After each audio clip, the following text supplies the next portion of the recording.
Emerging Bible Prophecy Minutes na taram na uksari ngasidagi anova topic ama haibadi title na Prophetic Final Events of End Time. Aroiba matam Prabhu Jisu Krishna ani shuba laktingi mamangda Malem Prithvi asida Bible na haidolamba hana mangjuna haidolamba thaudoksing kari thaudoksing mathang manau nai na thokani haibado madugi maramda ikoi neinamnasi haidi ikoi ahamda ikoi ishora prasna tangminasi Shagada lay be payam thaga sare panana Bible da Prabhu Jisu ani shuba laktingi gi mamangda Malemda ikoi church da aduga Prithvi da kari kari thaudoksing thokani हाइबसिगी मरमदा हाना हाइदोकपिरमि हाइरिबदुगी मरमदा इखोइ खरा मथंग मनाव नायना मसिदगी नायनाबो हौगनि मसिदा नाहाना बोपिबिउ आइना ngamu खुदिमुसु थवाइ संगना सिंबिउ तारिबे इसिनाव खुजिंगजु थवाइ संगना सिंबिदुना हाइरिबा थौदोसिंगसे थोप उरगा इखोइना नाकी वाइदे हेना थाजतुना इपाइसो नंगोंदे हेना थाजतुना इखोइना नाकी आराम खुबमसे चेना पाइदुना नाकी वाइसिंगसे फजन इन्दुना सत्पंगंबा पानु प्यारदु ओहेनबिउ प्रभु यीशु ख्रिस्टगी मिंगदा खुरमजरि आमेन Ishona Malem Prithvi da thokting eda mana thokadaba mayam se mangjona na haido misi karigino masi aikoina yengsi masi haido ping maramdi ahingba ishor se ma kaktani habse khangningai gi damo ani Isaiah 46:19 dai mamang hai ge eri behidam singning maramdi ai ishoni atopa amata leite ai ishoni ai ga manaba amata leite sida haje ishoni ahingba ishor se mani aduna maga manaba amta leite ishona tawba ngambado ishodi ahubuding loi phaw khangi aduna masidagi sahi lising ani gi matungda sahi lising tarai gi matungda kari thokana habse ishona mangjona na loina khangi adugi damo ishona haido ombani aduga tayang panda khuramiba laising asinadi kanana so haiba ngmoi habsine masi khena base kona tayang panda khurumnei be mi singi larik ta kona prophecy gumba yamna thengnade adu asengba ahingba ishodi masini aroiba adu ahubudagi lauthoi Hauzik tawdriba adu mamangai tagi harai aigi pauta cheda lep tuna laigani aduga aina aigi apamba puna mak tawgani masida ishona habse ahubadagi na aroiba phawba adugi aduda thokadaba thawdoksing adu loina haidoni aidi hana thoktingai da su khangi thokadaba su khangi ishorna khangdaba karimta leite habsneba aduna Bible da masigi da muk danen haiba lairik amaga revelation haiba lairik pibi aduna taba Bible gi saruk ya da prophecy go eba saru watak thopi gi saruk oiba mangdona nei shoda ikhoda haido pa yam yauri adu puna mukse ishona ikhoda khangalibini hairi bese hana thokting da hana haido isi gi maram karino koina John 14:29 da hai madu tholaba matamda na khoina thajana na ba masi thokting mamang da aina na khoida hauji hairibini maramdi hairiba thawdosing ase tholaba matamda ikoina thajarani maramdi aikoina korumba ishor Christian ge ishor ase Prabhu Jisu Krishna je asengba ishon ipa ishor je asengba ishon habdo thajan ngai gidamni adugo ma thajara gadi kedoba Bible na habje chumme aduide Bible na gi waising ase illaga aiko erang ko phang ngai gidama ishona masigi maramda aikoida hana haibirami bne be isnausa aduna aikoi hojik chaurana hairiba Malem Prithvi da kari kari thodokching thokne habjigi maramda aikoina hanba foundation aikoigi ahouba prophecy kudamaki horupum oiba adugumba prophecy aduna inasi madudi tayang panda danen gi matamdagi tayang panda magi matamdagi Prabhu Jisu Krishna tayang lakting gi mamangda aduna Prithvi da achouba ningthou leibak mari lakani na hai madugi maramda ikoi khara yengsi adugi matungda ishogi ningthou leibak to lakani habni aduna ngasi gi maroina ngasi nei nagadose 5 great kingdoms of the world asigi maramda ikoi khara nainamse masi danen chapter 2 da masi pi ekoina ju aina ju hana mamang su yamna masigi maramda danen gi maramda yam nainagre adu ngasi samlapna oina ikoi nainamnasi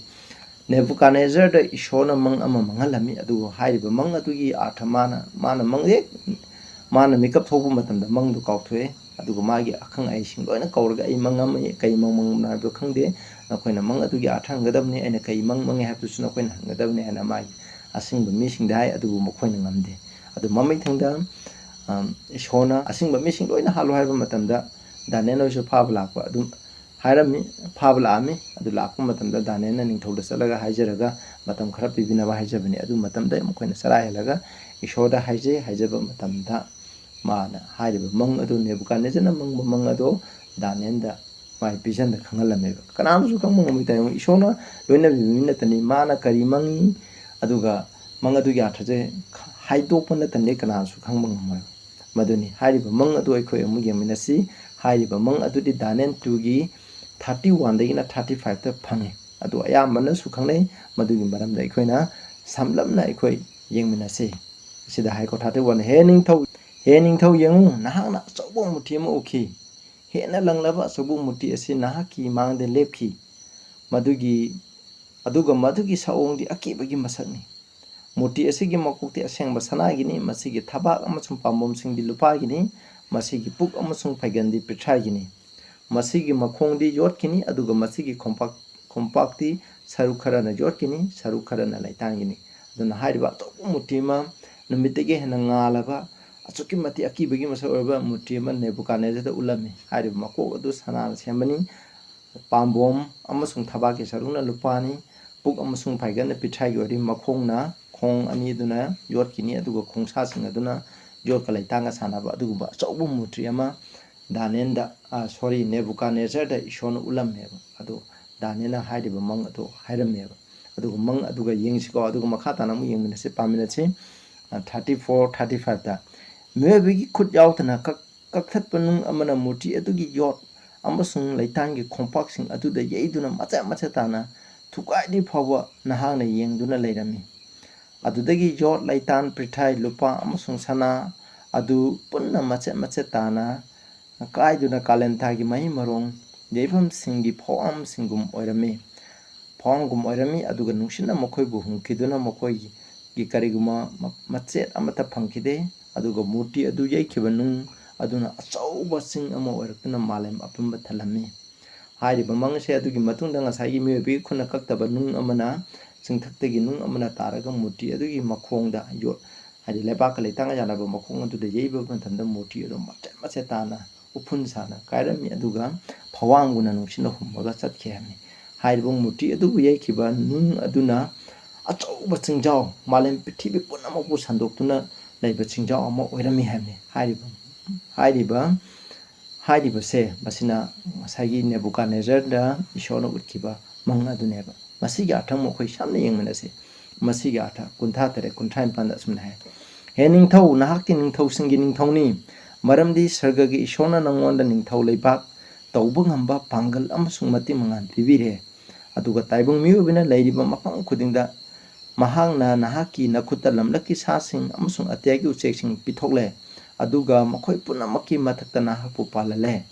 nahakti sanagi makok aduni anba shona haire magi mang asigi athra hale isinausing aduna akhoi hairibu mutti mang asidan tugi magi athran baje akhoi bible na dum halingani akhoi ichana haloi aduga magi athrabudi haman hairambugi matuna akhoi history de yanga history de gi akhoi khara detail do akhoi khara haigini samna saminase madudi karina kana anba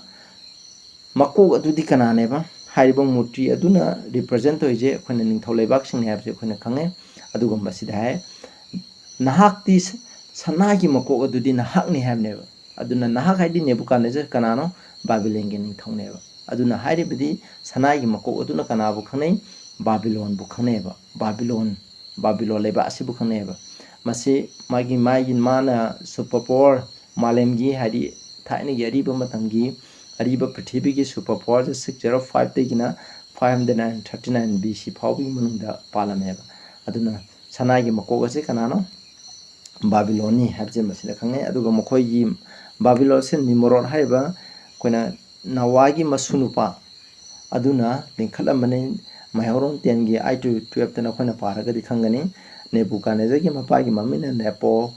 lesser khaina khangne aduma Nebuchadnezzar gi matam khara sahi amani palame aduna paminara me aduna maram bodina kanam khara na Babylon gi matam de 606 BC degi su hai hadi Nebuchadnezzar ga magi mapaga pamina adu 605 degi Nebuchadnezzar matandana magi Babylon gi ningthou orameba aduna Babylon gi kwadi chawba ningthou adudi Nebuchadnezzar ni habse masini aduga khoi mathangda mu yingchigo matangi khoi verse 39 pamina se aduga nahaki tungda nangondigi hantaba ningthou leba amu tholakani aduga amukka pichai gi suba ningthou lema tholoktuna malem punamata sandoktuna pangini ꯆꯤꯅꯥꯎꯆꯥ ꯍꯥꯏꯔꯤꯕ ꯑꯁꯤꯗꯒꯤ ꯑꯩꯈꯣꯏꯅ 39 ꯄꯥꯕꯗꯒꯤ ꯑꯩꯈꯣꯏꯅ ꯈꯪꯉꯦ ꯃꯗꯨꯗꯤ ꯃꯨꯔꯇꯤ ꯑꯆꯧꯕ ꯃꯨꯔꯇꯤ ꯑꯀꯤꯕꯒꯤ ꯃꯁꯛ ꯑꯣꯏꯔꯤꯕ ꯃꯨꯔꯇꯤ ꯑꯁꯤꯅ ꯈꯪꯅꯔꯤꯕꯁꯦ ꯀꯔꯤꯅꯣ ꯍꯥꯏꯗꯤ ꯄ꯭ꯔꯤꯊꯤꯕꯤꯗ ꯄꯥꯜꯂꯛꯀꯗꯕ ꯑꯆꯧꯕ ꯅꯤꯡꯊꯧ ꯄꯥꯟꯕ ꯂꯩꯕꯥꯛ ꯑꯗꯨꯅꯦꯕ ꯃꯨꯔꯇꯤ ꯑꯁꯤꯅ ꯈꯪꯅꯩꯁꯦ ꯃꯥꯂꯦꯝ ꯄ꯭ꯔꯤꯊꯤꯕꯤꯅꯦꯕ ꯑꯗꯣ ꯃꯁꯤꯗ ꯑꯩꯈꯣꯏꯅ ꯁꯅꯥꯒꯤ ꯑꯗꯨꯒ ꯂꯨꯄꯥꯒꯤ ꯄ꯭ꯔꯤꯊꯥꯏꯒꯤ ꯌꯣꯠꯀꯤ ꯂꯩꯔꯦ ꯍꯥꯏꯔꯤꯕ ꯙꯥꯇꯨꯁꯤꯡ ꯑꯁꯦ ꯃꯈꯜ ꯈꯦꯠꯅꯕꯒꯤ ꯃꯇꯨꯡꯏꯟꯅ ꯅꯤꯡꯊꯧ ꯄꯥꯟꯕ ꯂꯩꯕꯥꯛ ꯃꯊꯪ ꯃꯊꯪ ꯂꯥꯛꯀꯅꯦꯕ ꯑꯗꯨꯒ ꯑꯩꯈꯣꯏꯅ ꯙꯥꯇꯨꯁꯤꯡ ꯑꯁꯤꯗꯒꯤ ꯈꯪꯉꯦ ꯈ꯭ꯋꯥꯏꯗꯒꯤ ꯃꯃꯜ ꯌꯥꯝꯕꯗꯤ ꯁꯅꯥꯅꯤ ꯑꯗꯨꯒꯤ ꯃꯊꯪꯗ ꯂꯨꯄꯥ ꯄ꯭ꯔꯤꯊꯥꯏ ꯑꯗꯨꯒ ꯌꯣꯠ ꯑꯗꯨꯒ ꯈ꯭ꯋꯥꯏꯗꯒꯤ ꯀꯟꯕꯗꯤ ꯌꯣꯠꯅ ꯈ꯭ꯋꯥꯏꯗꯒꯤ ꯀꯜꯂꯦ ꯈ꯭ꯋꯥꯏꯗꯒꯤ ꯁꯣꯟꯕꯅ ꯑꯩꯈꯣꯏꯅ ꯁꯅꯥꯅꯦꯕ ꯑꯗꯣ ꯁꯅꯥꯒꯤ ꯃꯊꯪꯗ ꯑꯩꯈꯣꯏꯅ ꯁꯤꯜꯚꯔꯁꯤꯅꯗꯤ ꯀꯜꯂꯦ ꯑꯗꯨꯕꯨ ꯃꯇꯤꯛ ꯃꯒꯨꯟꯗꯗꯤ ꯑꯃꯨꯛ ꯁꯅꯥꯅ ꯍꯦꯜꯂꯦꯕ ꯑꯗꯨꯅ ꯍꯥꯏꯕꯗꯤ ꯃꯁꯤꯗ ꯔꯤꯄ꯭ꯔꯖꯦꯟ ꯇꯧꯔꯤꯗꯤ ꯃꯥꯒꯤ ꯚꯦꯂꯨ ꯍꯟꯊꯔꯛꯄ ꯍꯥꯏꯕꯁꯤ ꯀꯩꯅꯣꯗꯤ ꯁꯅꯥꯁꯤꯅ ꯏꯁꯣꯔꯒ ꯍꯦꯟꯅ ꯅꯛꯅꯕ ꯑꯗꯨ ꯃꯊꯪꯗ ꯂꯨꯄꯥ ꯍꯥꯏꯁꯤꯅ ꯃꯥꯒꯤ ꯃꯒꯨꯟ ꯍꯟꯊꯔꯛꯄꯅꯤꯅ ꯏꯁꯣꯔꯗꯒꯤ ꯁꯨꯝ ꯂꯥꯞꯊꯣꯛꯄ ꯑꯗꯨꯕꯨ ꯑꯩꯈꯣꯏꯅ ꯎꯕ ꯐꯪꯒꯅꯤ ꯑꯗꯣꯝꯗꯗꯤ ꯆꯠꯂꯒꯨꯝꯁꯤ ꯑꯩꯈꯣꯏ ꯑꯃꯨꯛ ꯌꯦꯡꯃꯤꯟꯅꯁꯤ ꯑꯩꯈꯣꯏꯅ ꯕꯥꯏꯕꯤꯂꯣꯟꯕꯨ ꯃꯥꯏꯊꯤꯕ ꯄꯤꯕ ꯑꯗꯨꯒꯨꯝꯕ ꯑꯩꯈꯣꯏꯅ ꯂꯨꯄꯥꯒꯤ ꯑꯣꯏꯕ ꯅꯤꯡꯊꯧ ꯂꯩꯕꯥꯛ ꯑꯗꯨ ꯌꯦꯡꯃꯤꯟꯅꯁꯤ ꯊꯕꯥꯛ ꯑꯃꯁꯨꯡ ꯄꯥꯝꯕꯣꯝꯁꯤꯡ ꯂꯨꯄꯥꯅ ꯁꯦꯝꯕ ꯑꯗꯨꯗꯤ ꯀꯔꯤꯅꯣ ꯕꯥꯕꯤꯂꯣꯟꯕꯨ ꯃꯥꯏꯊꯤꯕ ꯄꯤꯈꯤꯕ ꯅꯤꯡꯊꯧ ꯂꯩꯕꯥꯛ ꯑꯗꯨꯗꯤ ꯃꯦꯗꯤꯌꯥ ꯑꯃꯁꯨꯡ ꯄꯔꯁꯤꯌꯥꯅꯦꯕ ꯃꯁꯤ ꯏꯪꯂꯤꯁꯇ ꯃꯦꯗꯣ ꯄꯔꯁꯤꯌꯥꯅ ꯈꯪꯅꯩ 539ꯗꯒꯤꯅ 331ꯒꯤ BCꯒꯤ ꯃꯇꯝꯁꯦ ꯄꯥꯜꯂꯝꯃꯦꯕ ꯑꯩꯈꯣꯏꯅ ꯗꯥꯅꯤꯌꯦꯜ 5ꯀꯤ 25ꯗꯒꯤꯅ 31ꯗ ꯑꯩꯈꯣꯏꯅ ꯄꯥꯕ ꯃꯇꯝꯗꯁꯨ ꯑꯩꯈꯣꯏꯅ ꯈꯪꯒꯅꯤ ꯑꯗꯨꯅ ꯑꯩꯈꯣꯏ ꯑꯗꯨꯒ ꯑꯥꯏꯖꯤꯌꯥ 55ꯀꯤ 1 to 3ꯗ ꯑꯩꯈꯣꯏꯅ ꯄꯥꯔꯁꯨ ꯐꯪꯒꯅꯤ ꯃꯈꯣꯏꯒꯤ ꯅꯤꯡꯊꯧꯒꯤ ꯃꯔꯝ ꯁꯥꯏꯔꯁꯀꯤ ꯃꯔꯝꯗ ꯃꯁꯤꯗ ꯑꯥꯏꯖꯤꯌꯥꯅ ꯍꯥꯟꯅ ꯄꯣꯛꯇ꯭ꯔꯤꯉꯩꯗ ꯍꯥꯟꯅ ꯍꯥꯏꯗꯣꯛꯑꯝꯃꯕꯅꯤ ꯑꯩꯈꯣꯏ ꯌꯦꯡꯃꯤꯟꯅꯁꯤꯀꯣ ꯃꯗꯨꯗꯤ ꯗꯥꯅꯤꯌꯦꯜ 5ꯀꯤ 30-31ꯗ ꯑꯁꯨꯝꯅ ꯍꯥꯏ ꯑꯍꯤꯡ ꯑꯗꯨꯗ ꯀꯥꯜꯗꯤꯒꯤ ꯃꯆꯥꯁꯤꯡꯒꯤ ꯅꯤꯡꯊꯧ ꯕꯦꯜꯁꯥꯖꯔꯕꯨ ꯍꯥꯠꯈꯤ ꯑꯗꯨꯒ ꯃꯤꯗꯤꯒꯤ ꯃꯤ ꯗꯥꯔꯤꯌꯥꯁꯅ ꯆꯍꯤ 62 ꯔꯣꯝ ꯁꯨꯕ ꯃꯇꯝꯗ ꯅꯤꯡꯊꯧ ꯂꯩꯕꯥꯛ ꯑꯗꯨ ꯂꯧꯁꯤꯜꯂꯝꯃꯤ ꯍꯥꯏ ꯁꯤꯗ ꯃꯌꯦꯛ ꯁꯦꯡꯅ ꯍꯥꯏꯔꯦ ꯕꯥꯏꯕꯜꯅ ꯍꯥꯏꯕꯅꯤ ꯑꯗꯨꯅ ꯍꯥꯏꯔꯤꯕ ꯊꯧꯗꯣꯛꯁꯤꯗꯤ ꯗꯥꯅꯤꯌꯦꯜꯒꯤ ꯃꯇꯝꯗ ꯊꯣꯛꯑꯦꯕ ꯑꯗꯨꯗꯤ ꯗꯥꯅꯤꯌꯦꯜ ꯑꯍꯜ ꯑꯣꯏꯔꯕ ꯃꯇꯨꯡꯗ ꯊꯣꯛꯄꯅꯤ ꯑꯗꯨꯕꯨ ꯕꯥꯕꯤꯂꯣꯟꯅ ꯄꯥꯜꯂꯦ ꯕꯥꯕꯤꯂꯣꯟ ꯄꯥꯜꯂꯕ ꯃꯇꯨꯡꯗ ꯉꯁꯥꯏꯒꯤ ꯃꯦꯗꯣ ꯄꯔꯁꯤꯌꯥꯅ ꯕꯥꯕꯤꯂꯣꯟꯁꯦ ꯂꯧꯁꯤꯟꯈꯤ ꯃꯁꯤꯒꯤ ꯋꯥꯔꯤꯁꯨ ꯌꯥꯝ ꯁꯥꯡꯕ ꯂꯩꯈ꯭ꯔꯦ 5ꯇ ꯑꯩꯈꯣꯏꯅ ꯄꯥꯔꯗꯤ ꯈꯪꯒꯅꯤ ꯎꯁꯣꯞ ꯑꯆꯧꯕ ꯑꯃ ꯁꯤꯟꯕꯅꯤ ꯕꯦꯜꯁꯥꯖꯔ ꯃꯈꯣꯏꯒꯤ ꯑꯀꯣꯟꯕ ꯅꯦꯕꯨꯀꯥꯗꯅꯦꯖꯔꯒꯤ ꯃꯁꯨ ꯅꯨꯄꯥꯅꯤ ꯃꯈꯣꯏꯅ ꯊꯛꯇꯨꯅ ꯆꯥꯗꯨꯅ ꯂꯩ ꯑꯗꯨꯒ ꯕꯥꯕꯤꯂꯣꯟꯁꯤꯗꯤ ꯆꯦꯛꯄꯜ ꯑꯆꯧꯕ ꯆꯦꯛꯄꯜꯅ ꯀꯣꯏꯁꯟꯕ ꯑꯗꯨꯒ ꯃꯥꯒꯤ ꯃꯗꯨꯗꯒꯤ ꯈꯔ ꯆꯠꯊꯣꯛꯑꯒ ꯐꯤꯠ 30 ꯄꯥꯛꯅ ꯑꯩꯈꯣꯏꯅ ꯀꯦꯅꯦꯟ ꯑꯀꯣꯏꯕꯅ ꯇꯧꯕ ꯑꯗꯨꯒ ꯃꯈꯥꯗꯁꯨ ꯐꯤꯠ 300 ꯍꯥꯏꯀꯣ ꯃꯈꯥꯗꯁꯨ ꯑꯗꯨꯃꯥꯏꯅ ꯂꯨꯅ ꯇꯧꯔꯒ ꯏꯁꯤꯡ ꯊꯥꯖꯤꯜꯂꯒ ꯊꯝꯕ ꯀꯅꯥꯅꯁꯨ ꯆꯪꯕ ꯉꯝꯗꯕꯅꯤ ꯒꯦꯠ ꯄꯥꯜꯂꯦ ꯑꯩꯈꯣꯏ ꯕꯦꯠꯇꯨꯒꯤ ꯃꯈꯥꯗ ꯄ꯭ꯔꯤꯊꯥꯏꯅꯁꯨ ꯒꯦꯠ ꯄꯥꯜꯂꯦ ꯑꯗꯨꯒꯨꯝꯕ ꯃꯌꯥꯝꯗ ꯂꯩ ꯑꯗꯨꯒ ꯑꯥꯏꯖꯤꯌꯥ 45ꯀꯤ 1 to 3ꯗ ꯍꯥꯏꯕꯗꯤ ꯍꯥꯏꯔꯤꯕꯗꯣ ꯕꯥꯕꯤꯂꯣꯟꯕꯨ ꯀꯅꯥꯅ ꯕꯥꯕꯤꯂꯣꯟꯗ ꯂꯩꯕ ꯃꯤ ꯏꯁꯣꯔꯒꯤ ꯃꯤꯁꯤꯡꯗꯨ ꯀꯅꯥꯅ ꯀꯟꯕꯤꯔꯛꯀꯅꯤ ꯍꯥꯏꯕ ꯃꯇꯝꯗ ꯗꯥꯅꯤꯌꯦꯜꯅ ꯀꯟꯕꯤꯒꯅꯤ ꯃꯦꯗꯣ ꯄꯔꯁꯤꯌꯥꯅ ꯀꯟꯕꯤꯒꯅꯤꯀꯅꯥ ꯁꯥꯏꯔꯁꯅ ꯀꯟꯕꯤꯒꯅꯤ ꯍꯥꯏꯕꯁꯦ ꯍꯥꯏꯌꯦꯕ ꯑꯗꯨꯒ ꯏꯁꯣꯔꯒꯤ ꯃꯤꯁꯤꯡꯁꯨ ꯅꯦꯕꯨꯀꯥꯗꯅꯦꯖꯔꯅ ꯄꯥꯝꯕ ꯃꯇꯝꯗ ꯖꯦꯔꯨꯁꯥꯂꯦꯝꯁꯦ ꯆꯍꯤ 70 ꯌꯔ ꯀꯦꯞꯇꯤꯚꯤꯇꯤꯁꯦ ꯕꯥꯏꯕꯤꯂꯣꯟꯅ ꯄꯨꯕ ꯑꯗꯨꯒꯤ ꯃꯇꯝꯗ ꯊꯣꯛꯄꯅꯤ ꯑꯗꯨꯗꯗꯤ ꯑꯗꯣꯝꯗꯗꯤ ꯑꯃꯨꯛ ꯆꯠꯂꯒꯨꯝꯁꯤ ꯈꯔ ꯁꯝꯅ ꯆꯠꯈ꯭ꯔꯁꯤꯀꯣ ꯑꯗꯨꯅ ꯑꯅꯤꯁꯨꯕ ꯅꯤꯡꯊꯧ ꯂꯩꯕꯥꯛ ꯑꯗꯨꯗꯤ ꯑꯩꯈꯣꯏꯅ ꯂꯨꯄꯥꯒꯤ ꯅꯤꯡꯊꯧ ꯂꯩꯕꯥꯛ ꯑꯗꯨꯗꯤ ꯃꯦꯗꯣ ꯄꯔꯁꯤꯌꯥꯅꯤ ꯑꯗꯨꯒ ꯍꯥꯏꯔꯤꯕꯗꯤ ꯑꯩꯈꯣꯏꯅ ꯉꯁꯥꯏ ꯍꯥꯏ ꯃꯥꯒꯤ ꯃꯄꯥꯝꯕꯣꯝ 2 ꯄꯥꯜꯂꯦ ꯑꯗꯨꯅ ꯃꯄꯥꯝꯕꯣꯝ 2 ꯄꯥꯝꯕꯁꯤꯅ ꯂꯩꯕꯥꯛ ꯑꯃꯃꯝꯅꯤ ꯑꯃꯅ ꯃꯦꯗꯤꯌꯥ ꯑꯃꯁꯨꯡ ꯑꯃꯅ ꯄꯔꯁꯤꯌꯥꯅꯤ ꯀꯣꯟꯅꯕꯨꯗꯤ ꯄꯔꯁꯤꯌꯥ ꯁꯥꯏꯔꯁꯅ ꯃꯥꯅ ꯗꯥꯔꯤꯌꯁꯀ ꯃꯣꯏꯅꯤ ꯄꯨꯟꯅ ꯄꯥꯝꯃꯤꯟꯅꯔꯝꯃꯤ ꯀꯣꯟꯅꯗꯤ ꯁꯥꯏꯔꯁꯅ ꯄꯨꯝꯅꯃꯛꯀꯤ ꯅꯤꯡꯊꯧ ꯑꯣꯏꯔꯒ ꯃꯊꯪ ꯄꯥꯟꯈꯤ ꯂꯩꯕꯥꯛ ꯑꯅꯤꯁꯦ ꯄꯨꯟꯁꯤꯟꯈ꯭ꯔꯦꯕ ꯃꯗꯨꯒꯤ ꯋꯥꯔꯤ ꯑꯗꯣꯝꯗ ꯆꯠꯂꯒꯨꯝꯁꯤꯀꯣ ꯁꯝꯅ ꯃꯊꯪꯗ ꯑꯃꯨꯛ ꯑꯩꯈꯣꯏꯅ ꯑꯗꯨꯅ ꯃꯁꯤꯀꯣ ꯑꯗꯨꯅ ꯁꯥꯏꯔꯁ ꯍꯥꯏꯕꯁꯤꯅ 536ꯗ 530 ꯐꯥꯎꯕ ꯄꯥꯜꯂꯝꯃꯦ ꯑꯗꯨ ꯃꯥꯅ 530 BCꯗ ꯄꯣꯜꯂꯝꯃꯦ ꯑꯗꯨꯅ ꯁꯥꯏꯔꯁꯅ ꯄꯥꯝꯕ ꯃꯇꯝꯗ ꯂꯥꯏꯁꯪ ꯁꯥꯟꯅꯉꯥꯏꯒꯤ ꯑꯣꯔꯗꯔꯒꯥꯁꯨ ꯊꯣꯛꯄꯅꯤ ꯑꯩꯈꯣꯏꯅ ꯑꯦꯖ꯭ꯔꯥꯗ ꯄꯥꯔꯒꯗꯤ ꯑꯩꯈꯣꯏꯅ ꯈꯪꯒꯅꯤ ꯃꯗꯨꯅꯤ ꯑꯅꯤꯁꯨꯕ ꯂꯩꯕꯥꯛꯅꯤ ꯑꯍꯨꯝꯁꯨꯕ ꯂꯩꯕꯥꯛ ꯑꯃꯨꯛ ꯌꯦꯡꯁꯤꯀꯣ ꯑꯗꯨ ꯍꯥꯏꯗꯤ ꯑꯩꯈꯣꯏꯅ ꯑꯍꯨꯝꯁꯨꯕ ꯂꯩꯕꯥꯛ ꯑꯗꯨꯗꯤ ꯄꯨꯛ ꯑꯃꯁꯨꯡ ꯐꯥꯏꯒꯜꯒꯤ ꯂꯩꯕꯥꯛ ꯍꯥꯏꯕꯅꯤꯀꯣ ꯄꯨꯛ ꯑꯃꯁꯨꯡ ꯐꯥꯏꯒꯟꯒꯤ ꯂꯩꯕꯥꯛ ꯑꯗꯨꯗꯤ ꯀꯅꯥꯅꯣ ꯍꯥꯏꯕ ꯃꯇꯝꯗ ꯃꯁꯤ ꯑꯩꯈꯣꯏꯅ ꯃꯦꯗꯣ ꯄꯔꯁꯤꯌꯥꯕꯨ ꯃꯥꯏꯊꯤꯕ ꯄꯤꯕ ꯅꯤꯡꯊꯧ ꯂꯩꯕꯥꯛ ꯑꯗꯨꯗꯤ ꯒ꯭ꯔꯤꯁꯅ ꯍꯥꯏꯕ ꯃꯁꯤ ꯗꯥꯅꯤꯌꯦꯜ 8ꯀꯤ 20-21ꯗ ꯑꯩꯈꯣꯏꯅ ꯄꯥꯔꯗꯤ ꯈꯪꯅꯤ ꯅꯍꯥꯛꯅ ꯎꯈꯤꯕ ꯃꯆꯤ 2 ꯄꯥꯟꯕ ꯌꯥꯎ ꯂꯥꯕ ꯑꯗꯨ ꯃꯦꯗꯤꯌꯥ ꯑꯃꯁꯨꯡ ꯄꯔꯁꯤꯌꯥꯒꯤ ꯅꯤꯡꯊꯧꯁꯤꯡꯅꯤ ꯑꯗꯨꯒ ꯍꯥꯃꯦꯡ ꯂꯥꯕ ꯑꯗꯨꯗꯤ ꯒ꯭ꯔꯤꯛꯀꯤ ꯅꯤꯡꯊꯧꯅꯤ ꯃꯍꯥꯛꯀꯤ ꯃꯃꯤꯠ 2ꯒꯤ ꯀꯥꯔꯛꯇ ꯂꯩꯔꯤꯕ ꯑꯆꯧꯕ ꯃꯆꯤ ꯑꯗꯨ ꯑꯍꯥꯟꯕ ꯅꯤꯡꯊꯧꯅꯤ ꯑꯗꯨꯅ ꯒ꯭ꯔꯤꯛꯀꯤ ꯑꯍꯥꯟꯕ ꯅꯤꯡꯊꯧꯗꯤ ꯀꯅꯥꯅꯣ ꯑꯩꯈꯣꯏꯅ ꯑꯂꯦꯛꯖꯦꯟꯗꯔꯅꯦꯕ ꯑꯂꯦꯛꯖꯦꯟꯗꯔ ꯍꯥꯏꯅ ꯈꯪꯅꯩꯌꯦꯕ ꯃꯁꯤꯒꯤ ꯚꯤꯖꯟꯗ ꯗꯥꯅꯤꯌꯦꯜ 8ꯀꯤ ꯚꯤꯖꯟꯗꯁꯨ ꯉꯁꯥꯏꯒꯤ ꯌꯥꯎ ꯂꯥꯕ ꯑꯗꯨꯕꯨ ꯍꯥꯃꯦꯡ ꯂꯥꯕ ꯑꯗꯨꯅ ꯃꯥꯒꯤ ꯃꯆꯤꯗꯣ ꯊꯨꯗꯦꯛꯑꯒ ꯃꯥꯒꯤ ꯃꯥꯡꯗ ꯈꯣꯡꯅꯦꯟ ꯅꯦꯠꯈꯥꯏꯔꯒ ꯃꯥꯏꯊꯤꯕ ꯄꯤꯕꯗ ꯎꯔꯦꯕ maduna hairibase samane sumna taubne akhone yengji ko masigi maranda Alexander na magi lami lising kuntra kha pure aduga somdana dareswar gi lami lising khone lak taru ko lising kuntra ga lak taru ga lan sona bani hairiba lampham asibu October 1 331 BC gi Battle of Ardvela haina khani akhone history dana akhone Google da yenga yengu natraga WhatsApp ki meta AI dana akhone hangbo matam da ko masiloi tholakani na khoi yeng ko asigi maramda atum da sala gumji aduna lising kuntra na kudamoina lak tarupu lising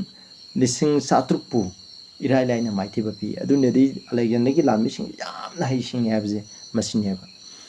hujiki matam da yengum mi lak taruka lising kuntra ga songnabada lising kuntra na ngambai asukmada hai sing habne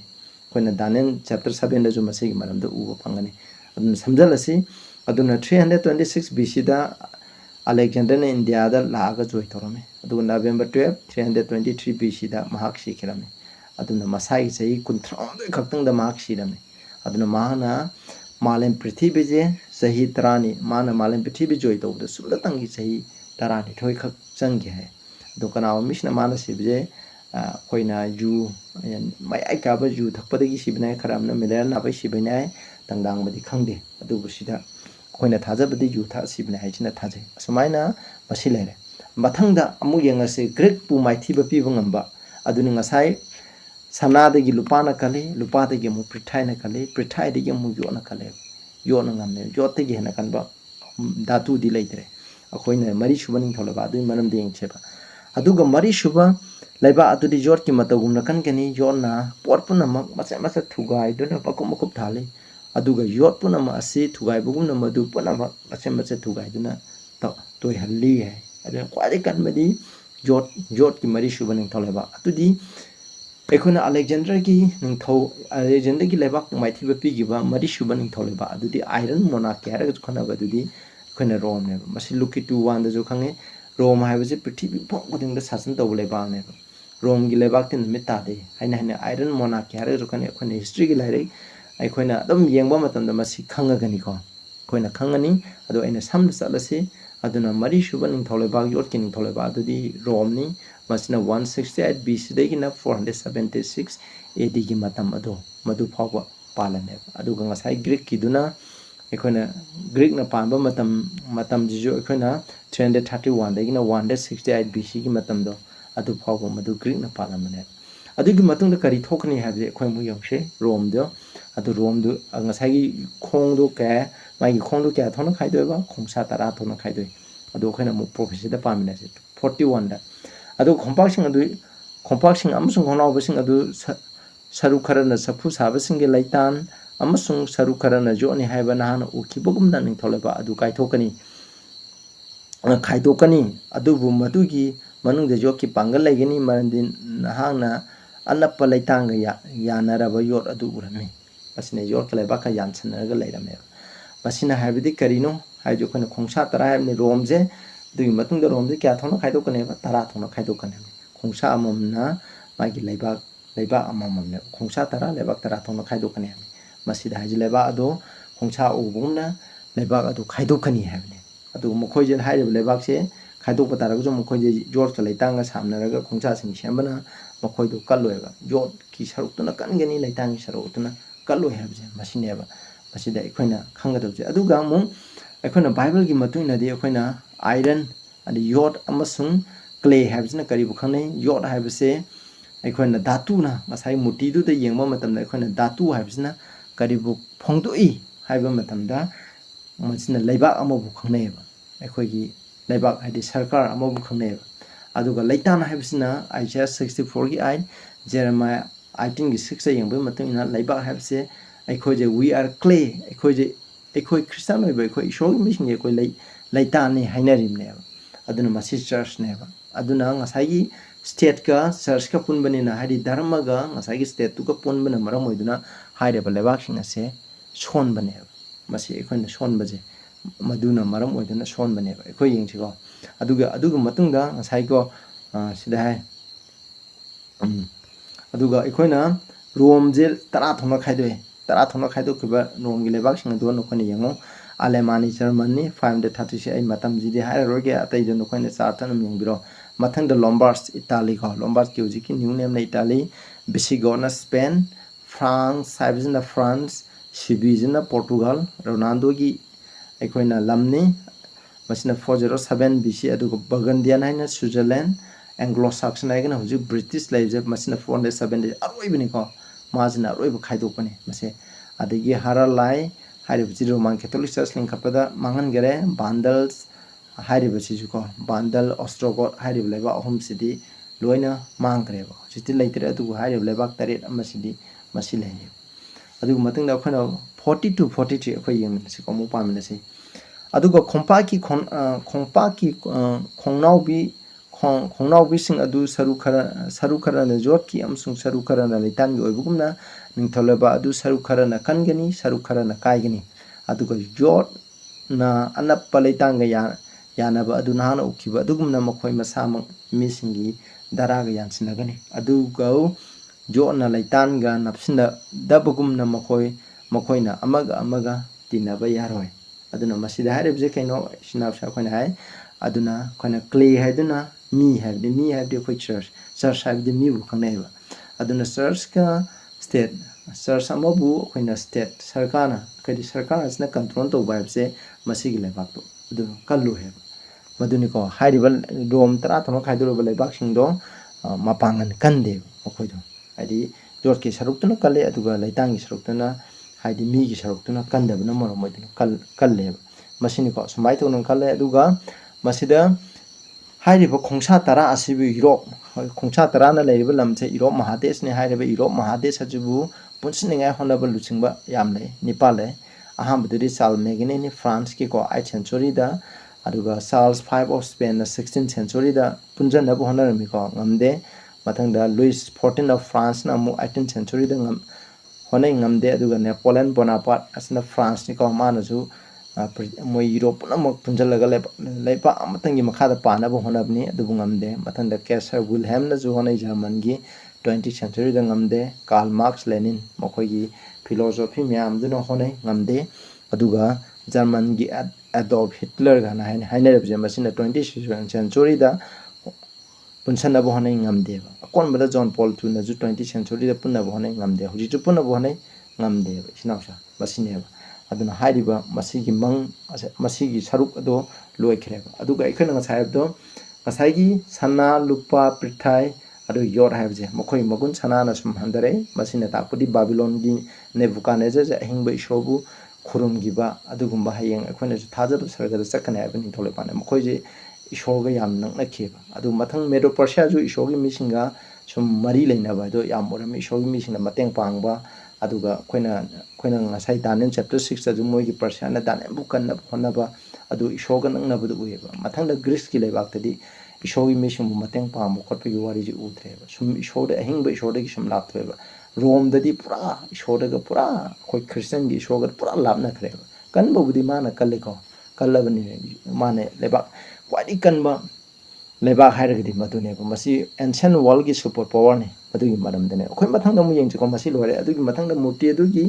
da kai kari thoki habse khoi yeng minase sai murti adu da thokpuje ko mebi khunna kaktab nung amana hairiba murti adugi makhongda tara akai jeiba matamda hairiba murti se mache tana kaire aduga